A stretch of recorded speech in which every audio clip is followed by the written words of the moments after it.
আসসালামু আলাইকুম। দুপুর ২টার শীর্ষ সংবাদে স্বাগত জানাচ্ছি আমি শাহনাজ পারভীন। ইন্টারপোলে আবেদন, হাসিনা, কাদের, বেনজির সহ ১২ জনের বিরুদ্ধে রেড নোটিশ জারির চিঠি। খালেদা জিয়ার গাড়ি বহরে হামলার ঘটনায় সাবেক স্বরাষ্ট্রমন্ত্রীর কেশিয়ার গ্রেফতার। আয়তন বাড়ছে বাংলাদেশের।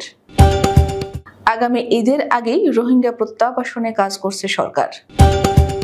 আপিল বিভাগে ২ নতুন বেঞ্চ গঠন, দায়িত্বে ৬ বিচারপতি। দেশে আওয়ামী লীগের রাজনীতি করার সুযোগ নেই এনেই। ১৫ বছর ফ্যাসিবাদ জগদ্দল পাথরের মতো বসেছিল আলী রিয়াজ। আগামী অভ্যুত্থানের নেতৃত্ব দিতে বামপন্থীরা প্রস্তুত হন খালেকুজ্জামান। দালালের খপ্পরে পড়ে রাশিয়ায় যুদ্ধে গিয়ে প্রাণ হারালেন আশুগঞ্জের যুবক। ফের অস্থির পেঁয়াজ, ভোজ্য তেলের বাজার। ঝড় বৃষ্টির সংখ্যা ৯ অঞ্চলের নদীবন্দরে সতর্ক সংকেত। যুক্তরাষ্ট্রে ভিসা বাতিল হওয়া শিক্ষার্থীদের ৫০% ভারতের। এবং কঙ্গোতে নৌকা উল্টে নিহত অন্তত ১৪৮। শুনছিলেন শিরোনাম, এবার বিস্তারিত। জুলাই গণ অভ্যুত্থানে ক্ষমতাচ্যুত প্রধানমন্ত্রী শেখ হাসিনা সহ ১২ জনের বিরুদ্ধে রেড নোটিশ জারির জন্য আন্তর্জাতিক পুলিশ সংস্থা ইন্টারপোলের কাছে আবেদন করা হয়েছে। বিদেশে পলাতক ওই ব্যক্তিদের বিরুদ্ধে রেড নোটিশ জারি করতে ইন্টারপোলের কাছে পৃথক ৩টি ধাপে আবেদন করেছে বাংলাদেশ পুলিশের national central bureau. Sheikh Hasina সহ যাদের বিরুদ্ধে রেড নোটিশ জারির আবেদন করা হয়েছে তারা হলেন আওয়ামী লীগের সাধারণ সম্পাদক এবং সাবেক সড়ক পরিবহন ও সেতু মন্ত্রী ওবায়দুল কাদের, সাবেক স্বরাষ্ট্রমন্ত্রী আসাদুজ্জামান খান, সাবেক মুক্তিযুদ্ধ বিষয়ক মন্ত্রী মোজাম্মেল হক, সাবেক পররাষ্ট্রমন্ত্রী হাসান মাহমুদ, সাবেক বস্ত্র ও পাট মন্ত্রী জাহাঙ্গীর কবির নানক, সাবেক শিক্ষামন্ত্রী মহিবুল হাসান চৌধুরী, ঢাকা দক্ষিণ সিটি কর্পোরেশনের সাবেক মেয়র শেখ ফজলে নূর তাপস, সাবেক প্রধানমন্ত্রীর প্রতিরক্ষা বিষয়ক উপদেষ্টা মেজর জেনারেল অবসরপ্রাপ্ত তারিক আহমেদ সিদ্দিক, সাবেক বিদ্যুৎ প্রতিমন্ত্রী নজরুল হামিদ, সাবেক তথ্য প্রতিমন্ত্রী মোহাম্মদ আলী আরাফাত ও সাবেক আইজিপি বেনজির আহমেদ। ক্ষমতাচ্যুত আওয়ামী লীগ সরকারের স্বরাষ্ট্রমন্ত্রী আসাদুজ্জামান খান কামালের ক্যাশিয়ার হিসেবে পরিচিত মোশাররফ হোসেন ওরফে মিন্তি মোশাররফের গ্রেফতার করা হয়েছে। তেজগাঁও থানার পরিদর্শক নাজমুল জান্নাত শুক্রবার গণমাধ্যমকে বলেন, মোশাররফ হত্যাসহ একাধিক মামলার আসামি।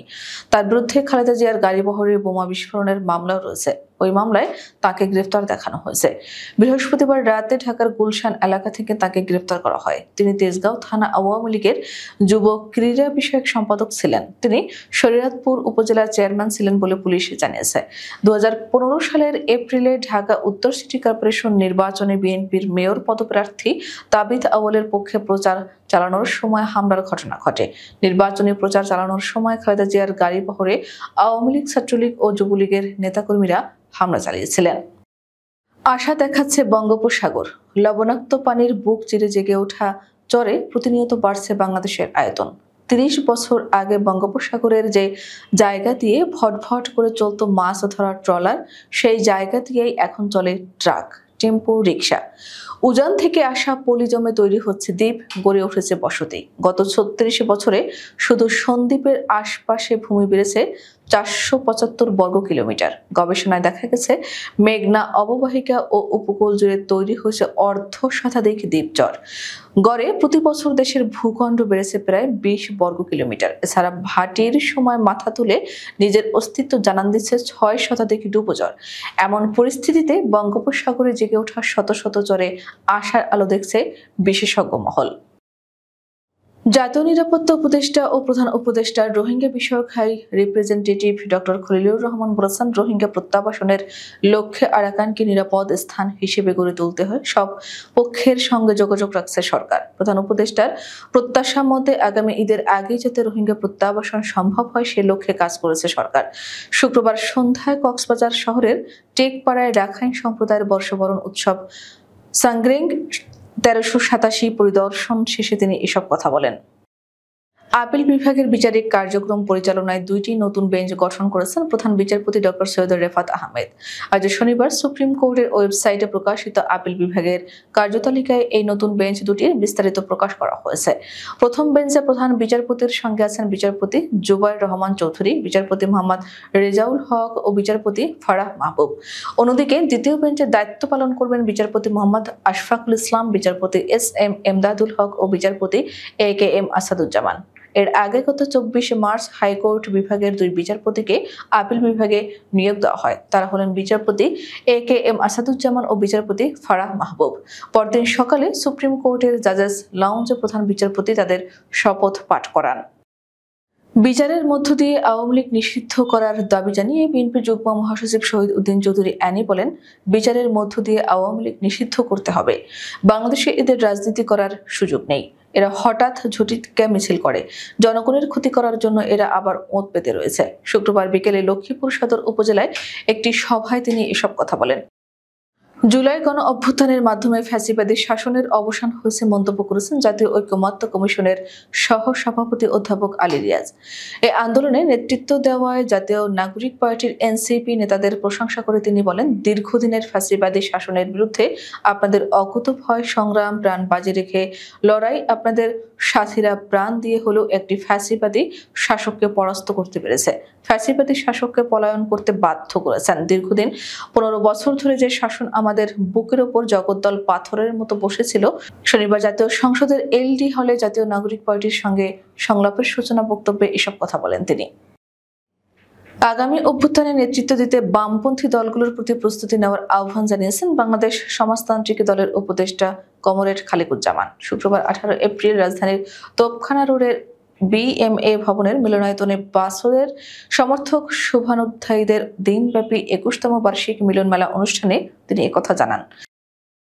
রাশিয়ায় গিয়ে দালালের খপ্পরে পড়ে চাকুরির নামে রুশ বাহিনীর হয়ে ইউক্রেন রাশিয়া যুদ্ধে অংশ নিয়ে প্রাণ হারিয়েছেন ব্রাহ্মণবাড়িয়ার আশুগঞ্জের মোহাম্মদ আকরাম হোসেন নামের এক যুবক।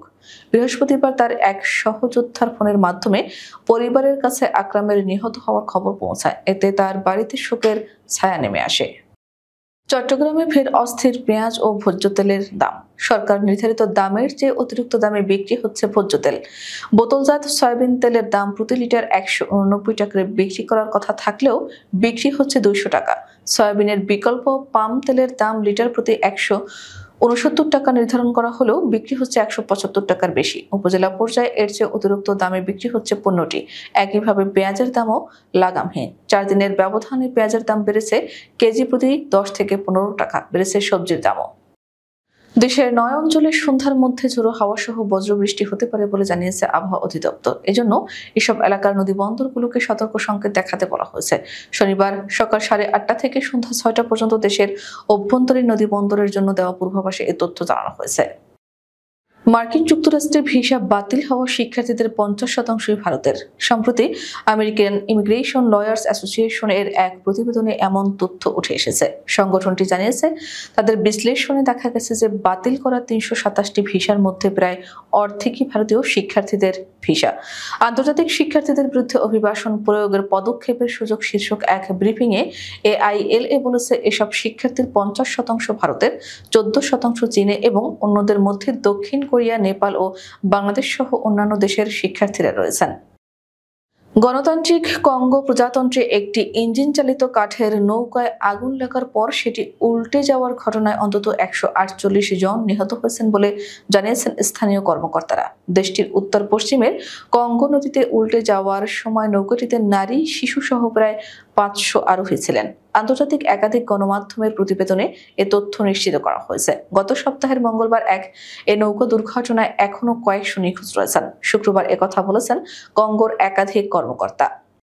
আমাদের পরবর্তী রাত 10টার শীর্ষ সংবাদ দেখার আমন্ত্রণ জানিয়ে এখনকার মতো বিদায় নিচ্ছি।